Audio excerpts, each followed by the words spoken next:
Happy Saturday, Ranch Sorters. I am here with Mr. Cody Ward, Mr. Chris Dornick, and these guys are champions of our open shootout. Now, Cody, we started that class kind of small, 37 teams in the open. Yeah, it was a lot smaller than last year, but they also changed the ride limit this year. You could pick 4 last year, pick 3 this year because we had a lot going on yesterday. So that cut it down a little bit, and then we had a few riders didn't ride it.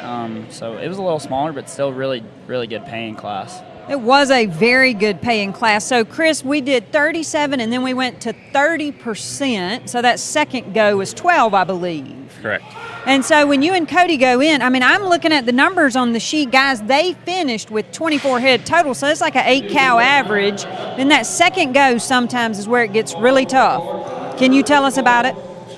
Yeah, we just rode into the second go, and we were second out. We just took what we could get. We got a decent lay and sent it, got 10 head. I think we might have been the only 10 head in the second go, so that set us up looking really good for the third. I think, were you guys the only 10 head in the class, maybe? No, there were 7 10-headers in the first round, and in the first round we only had 9. We played it. I mean, for our normal riding style, I made Chris be pretty safe about everything. No doubles, and we just made it go slow. So we only got 9 in the first round, but yeah, there were 7 10-headers in the first round. We're gonna have to jump, since Cody said that he made Chris play it pretty safe. We're just gonna have to jump on into that third go, Cody, and talk about how safe Chris was. So only 6 teams made it back. We could have had 10, but 6 make it back. You guys drew up 5th. Cody's doing all the sorting. Chris is in the gate. Chris, right at the end of the run, you decide to do what? I saw an opportunity. It was a great opportunity, I thought. Turns out I wasn't right. But, you know, that's why you have Cody in the gate. That's right. Cody, what were you thinking right there? Well, I was thinking when I was pushing the cow out before, I was like, we have to be getting short on time. And I was like, I've already got this cow all the way up to the gate. So I ran it all the way through the gate to make sure we got it. And I'm like, I look up at the clock, we're at 57. I'm like, oh, we're almost done. And everyone starts screaming, and I snap around, and all of a sudden there's 5 cows standing in front of me. No, he's not Chris exaggerating, y'all. In the middle of them. And I was like, oh, gosh, better turn these. But it was all right. We got them turned. So it was all right. These guys ended up with 24 head. Now, there was only one other clean time. Chris Sullivan and Charlie Richardson had a 21 on 3. But these guys won $11,250. Now, I heard a funny story about Tommy Robertson asking everybody, I think he had done some math, and he had figured up all the shootout classes. If all of y'all just said, we're not going to ride, we'll just divvy up the money right now. Did you hear that story? I hadn't heard that. He had figured out that everybody would get like $6,000 each. And so he was trying to sell that to people because, you know, you think about it. You know, we just stop right now and everybody gets $6,000. That's not too bad. Yeah. Where's the fun in that, though? Right. Could all stayed home, too, I guess. That's true. Then who gets the buckle? Oh, good questions, Chris. We have to have all these rules lined out, right? Yeah. So the buckle, did we put it on? Are we keeping it? What are we doing with it? Putting it in a shadow box? Mine's sitting in the truck right now. What are you going to do with yours?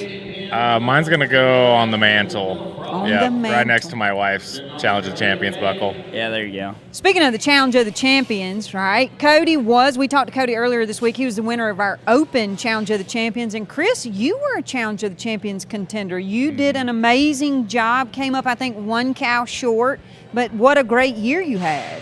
Yeah, it's been a great year. We've got the opportunity to travel around a lot and just ride with a lot of different people at a lot of different shows and get introduced to a lot and a lot of good influences on our riding abilities and everything. It's been a lot of fun. Yeah, and Chris, I have your name circled over here for the number 13. So Chris wins the Open with Cody, and you were with Andrew Zito in the number 13 class. All right, what place did you end up there? We ended up 7th. We were first out on the herd. 5 cow didn't really want to play very nice, and we wanted to make sure that we kept a time because we came in with not a lot of cows compared to some of them, so we just wanted to make sure that we stayed up and got paid good. Yeah, and speaking of cows, so right there, we were kind of talking about this last night. The cows, there were some mixed reviews on the cows, Cody, and how people felt about them. And I said, well, this particular class, Yeah.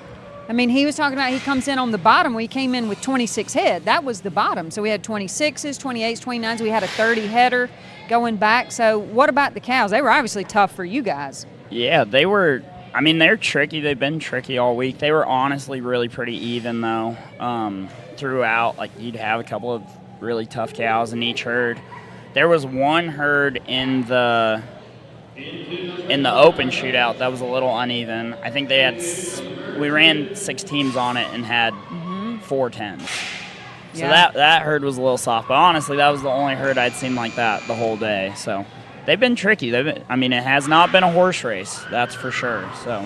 And with these cows, what would you tell people? Like, I had a lot of people saying I couldn't get them to go out the gate. And I think we talked the other night when you sat down with me, like just giving these cows some space. Yeah, you got to give them some space because they're really strong still. They're not like little cows that you can just shove around. So if you get up on them and kind of break their bubble, they're going to out-muscle you. But you just kind of have to out-think them. You can't out-muscle them because they're really strong cows. You just have to give them a lot of space and kind of let it be their idea wherever you want them to go. And Chris, you and Cody, y'all lined this ride up for finals. I'm assuming you ride together a lot. You are a number 6 rated rider. Well, you were probably maybe. Probably be in 7 or 8 after this one. Wins the open shootout. So, yeah. I mean, when you look at this list, pretty much everybody on here, 8s and 9s looks like, and the number 6. Yeah, it's it's a lot of fun I like riding the open just because of that. You just got to send it. Like, you don't really safety up a lot. Like, you need to be smooth, you need to be smart, but at the end of the day, like, you need to get some cows. So it's a lot of fun to ride the open, and sometimes you strike real good. Well, I think Chris is probably, you and Kara are probably the best testament to how far you can come in this sport in not a whole lot of time, because we figured this out when we started becoming good friends last year. Chris and Kara were in one of my clinics. What would have that been? 3 years ago? 3 years ago. And we were talking about, I don't know how we got into it, but we were talking about it, this clinic that I did in Gillette. And Kara was like, we were there. And I was like, really? Like, what horse? He had no idea. I forgot, right? And Kara's like, yeah, I had that. Wasn't it like Blue Round that was like biting? Yeah, horses. I immediately remembered that horse. Oh yeah. But that was 3 years ago. You guys were green ones on, not the best trail horses. Kind of trail horses. That's pretty fast. Yeah, and 3 years ago, from a 1 to a 6, most likely a 7 now, I would say. Yeah, Kara's a 4, and I had a really good talk with her. She's all about setting those goals, right? Oh yeah, everything in her life is about setting goals, and this was one of her goals. So she's so excited. She did, and she gave you a nice little shout out and said how supportive you always were. Yeah, he's a really good loper. Not a very good groom or stall help, but he's a pretty good loper, and he drives truck good. So get the horse warmed up. Yeah. Well, that's what you do. Yeah.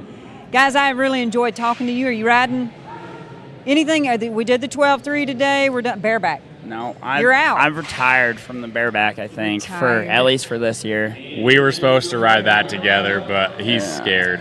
Yeah, something like that. I'm a little sore. Like it's been a long week, so I'm gonna try and. It has. He's getting kind of old, Chris. Yeah. Bones starting to hurt a little bit. I'm gonna be 23 here soon. I'm getting kind of old and crippled. Yeah, I got 10 years on you, bud. Yeah, well. Are you gonna ride the bareback? Oh yeah.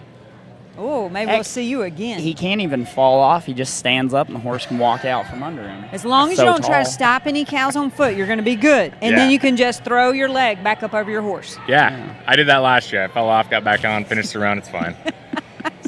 There you go, guys. Make sure you watch tonight. We got finals coming up. We're thinking start time for finals is going to be 4:00.